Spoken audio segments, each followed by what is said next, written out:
Thank you, Rajesh. Now I request Mr. R. Venkatramani, Senior Advocate, and our beloved district of HRDI to give introduction about the subject.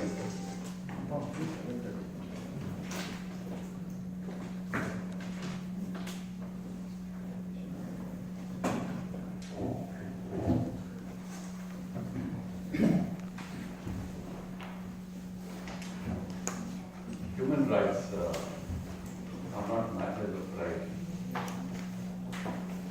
As a human rights organization, every time we assemble, we share concerns which is so deep, gathering all those big and small, untold stories and visible scars all over the country and all over the world. And HRDI, being a very fledgling organization, a small group of people who think it's important to share views. And when you share views without tinted perspectives, just simply sharing. And the ability to share is so important for human rights understanding.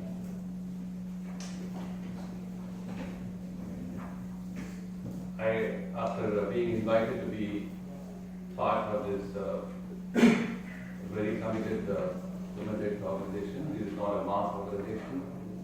We not so far ventured into any litigation process. We thought it's more important to gain sufficient roots of acceptance in the community, and which gives you the competence and the credibility to speak with as much neutrality and objectivity as possible. Because as a practitioner of law and as a student of history, as I understand, in the context of rights generally, both objectivity and neutrality are difficult propositions. Because as I quickly read through my prepared speech, but before I do that, I thought a broad preambular, statement like why are we here assembled today. The brief resume of our activities will told you that HRDI is trying and endeavoring to map out as a big canvas as possible to bring together people of different walks of life in different ages and generations. And when the last occasion when we were talking about freedom of speech and expression, we were looking at the issue of identity, which is so fundamental to human existence. And we gathered people from different walks of life, artists, writers, journalists, judges, lawyers. We could gather a rich spectrum of views and understanding, which probably encourages to launch into and dealing with subjects which are of very difficult dimensions to deal with. That's why I said objectivity and neutrality are not easily drawn into human rights dialogue, leave alone any dialogue about rights. So when we wake up to tragic events happening all over the world, and I remember I'll take a few minutes of my time to share why we are looking at all these issues.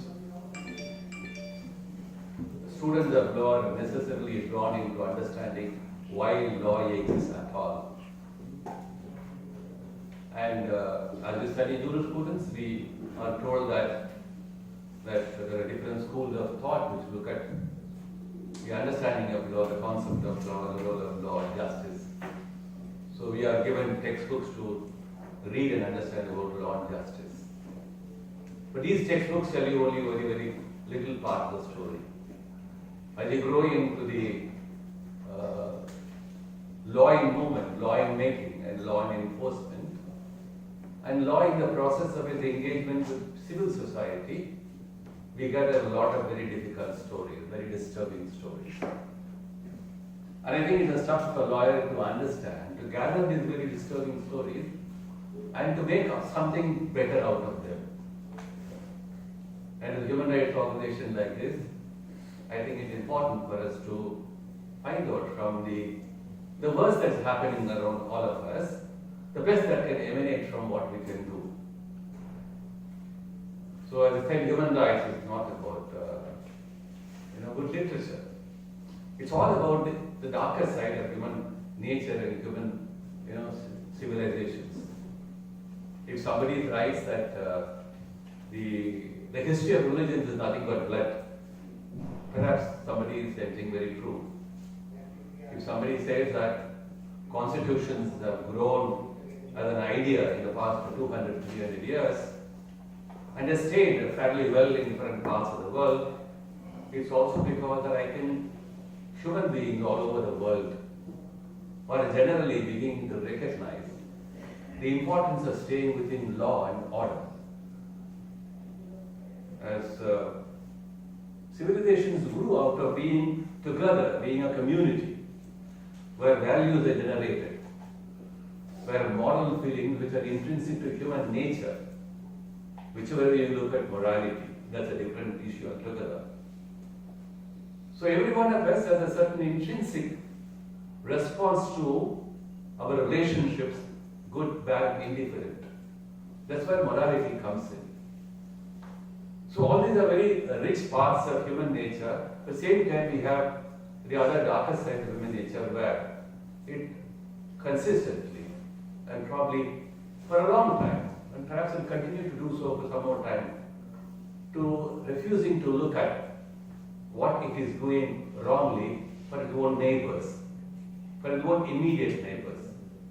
If human beings moved from East Africa, as they call it, Homo sapiens, they say, moved away from East Africa, the cradle of civilization. And I remember reading a book written by an English physicist called Professor Peace. He writes about the Blackfoot physics. Blackfoots are a tribe in America. While talking about them, he said how migration took place for more than 5,000 years all over the world.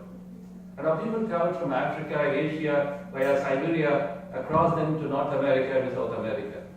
And then we are now today talking about the common DNA of all peoples all around the world. And then we still call ourselves the Aryans, Dravidians, Asians, Europeans, Etruscans, God knows what we are.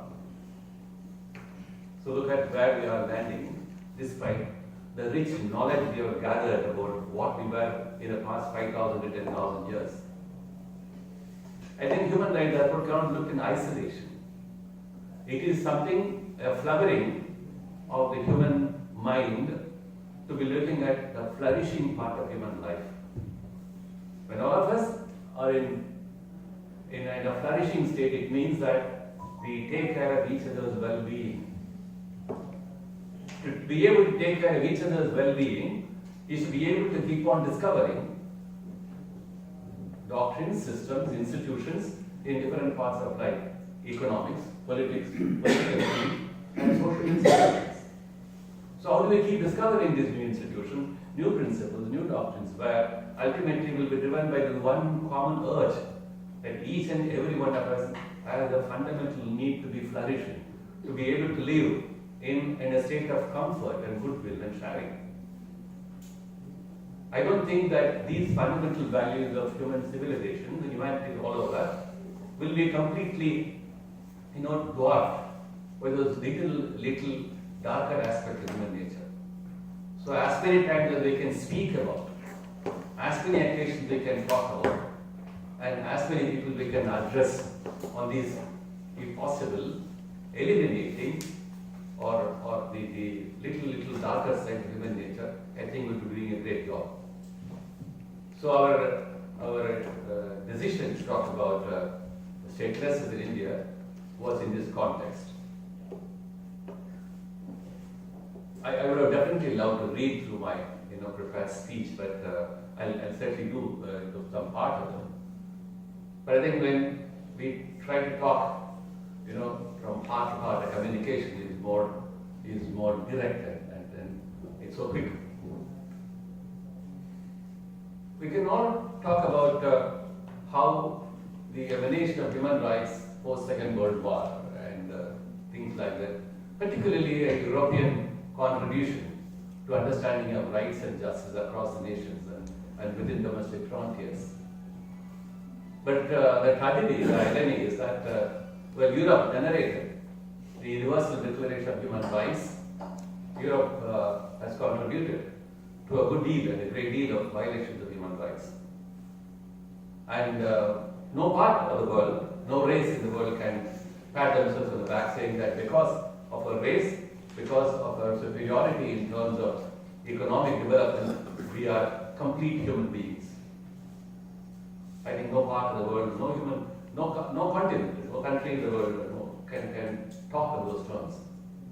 Because what I call the dragging elements in each country, each nation, the dragging elements are still there for all of us to see.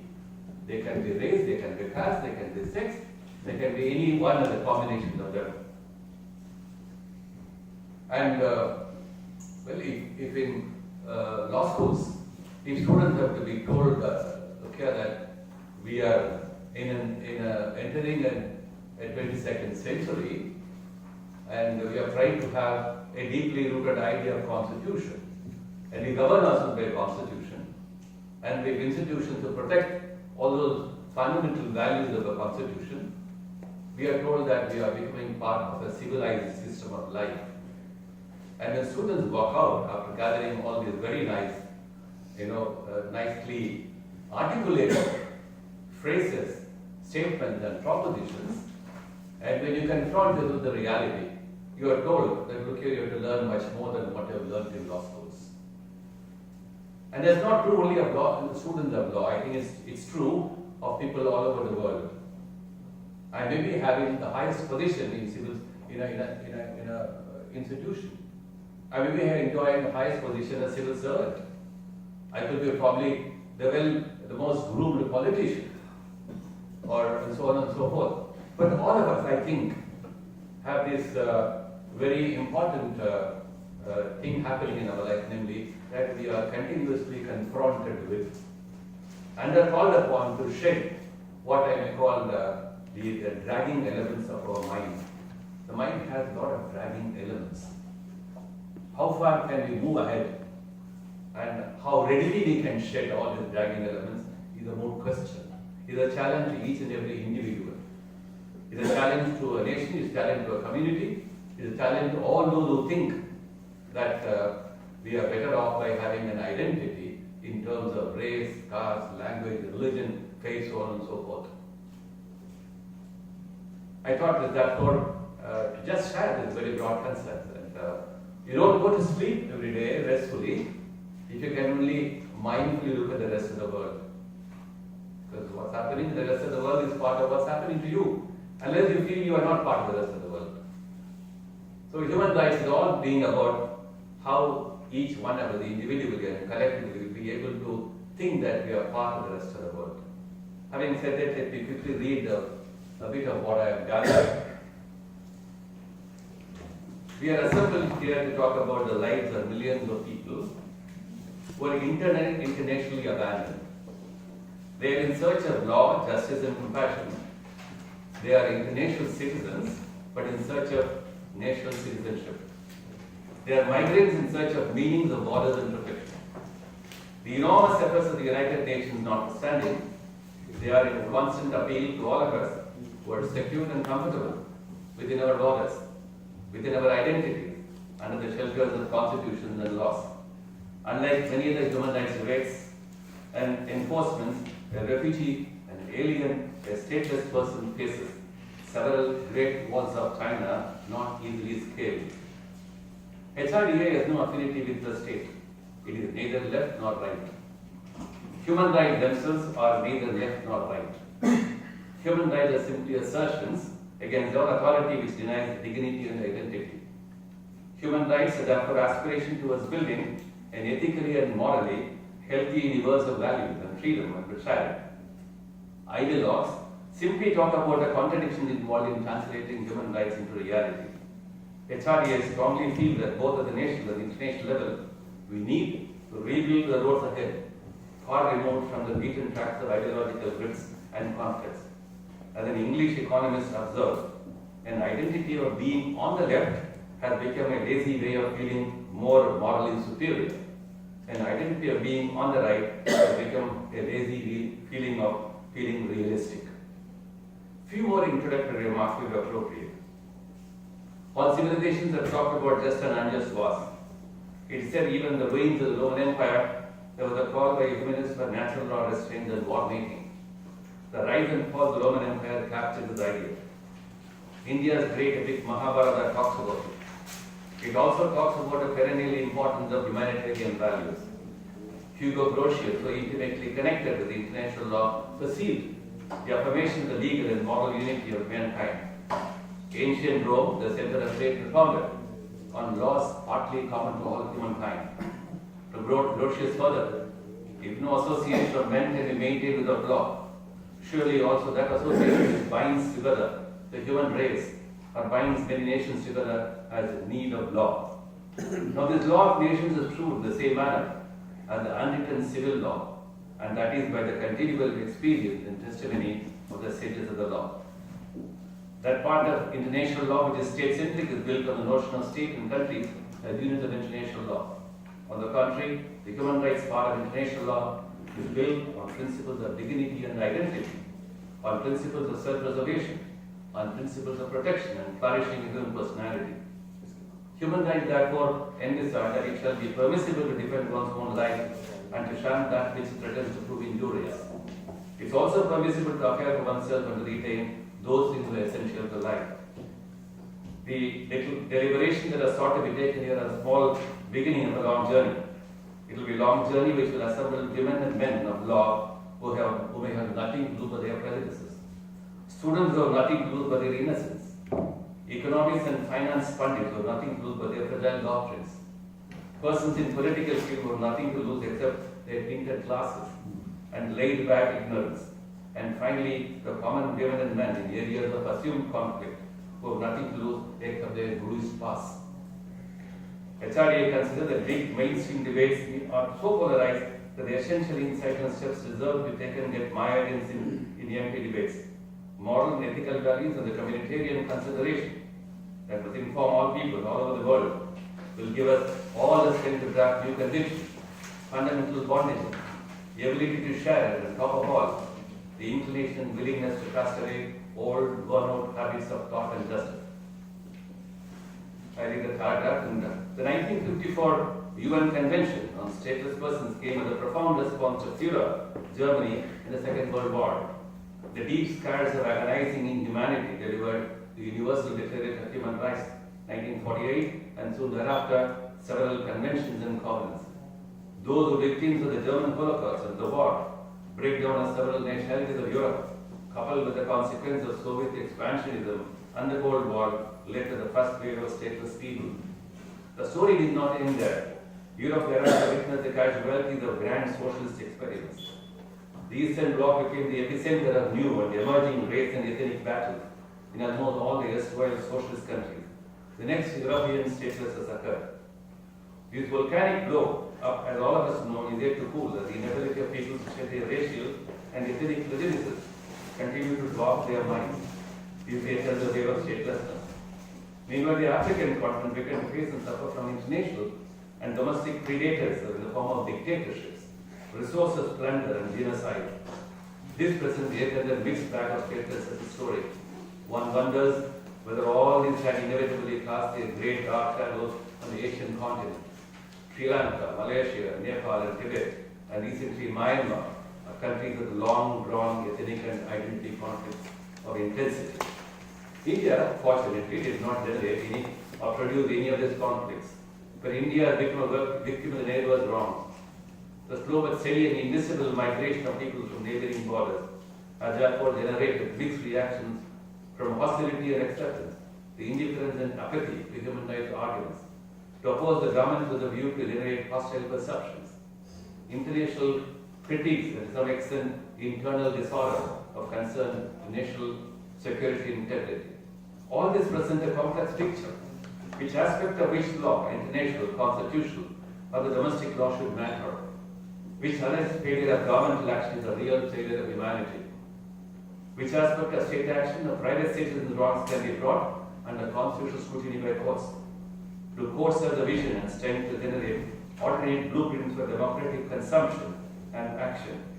Can evaluation by courts in other human rights issues such as right to food, livelihood, civil liberties, etc., at all being examples for judicial intrusions in this very sensitive and complex area which involves the country, its people, its places, its diversities, its resources, and top of it all, its democratic and moral ability to weave peace and order and to bring about compassion and empathy. It emerges that no single institution or body of individuals or associations of people can in isolation from democratic informed participation render final verdicts on the complex level issue. Emotions may color our thinking either way. Uninformed debates can divert and dilute the quality and neutrality of outcomes. Rhetoric can hijack reason and sagacity. The answer lies in the very concept of human rights. All rights are assertions as well as aspirations.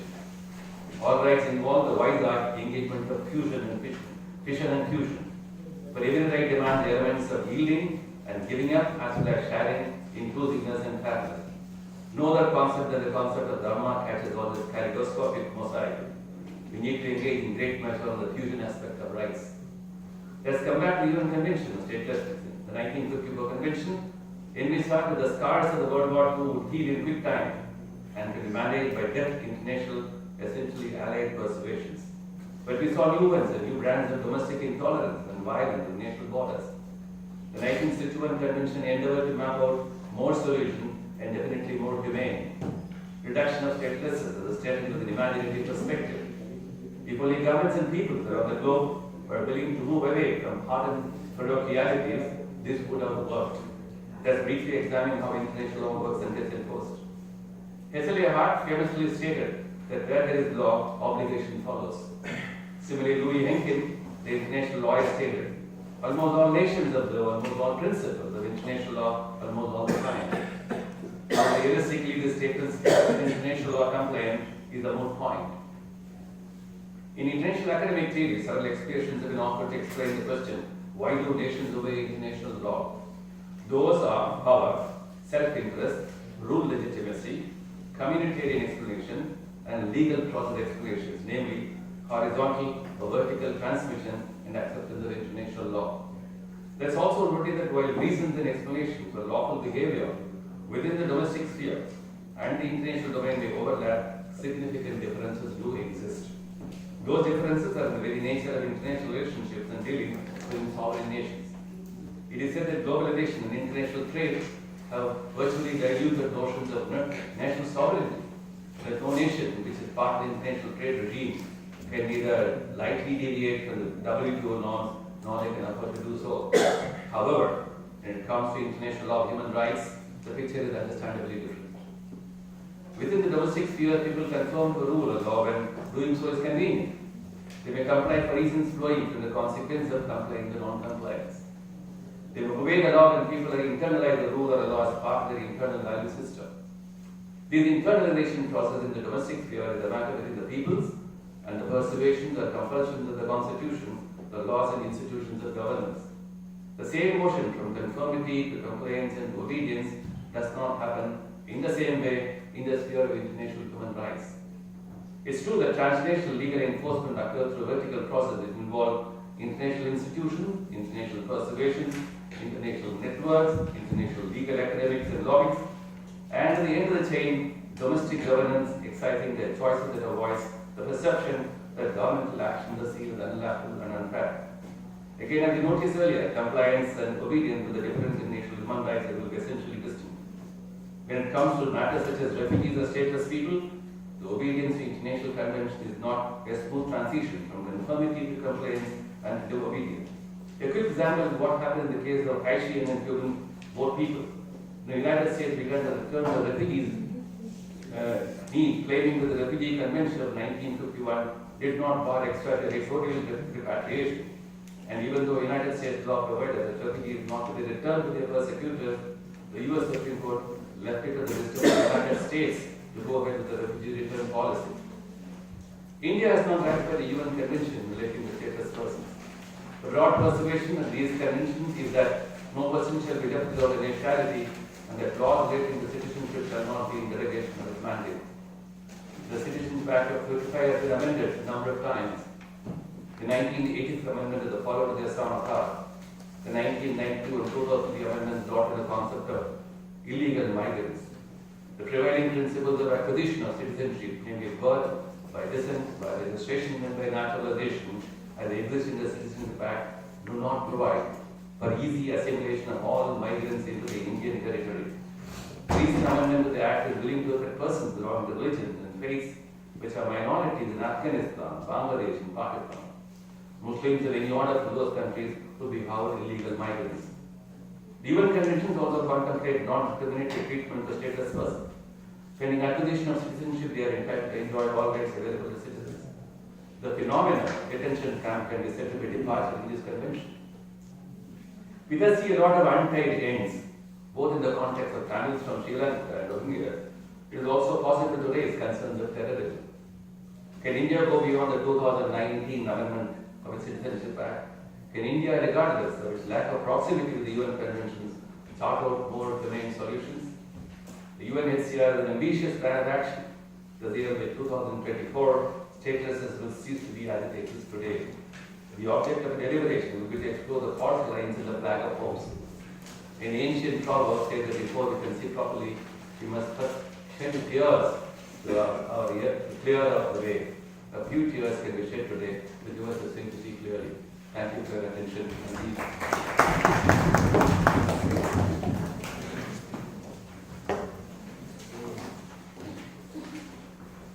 Thank you, sir. Thank you for giving a valuable brief note on this subject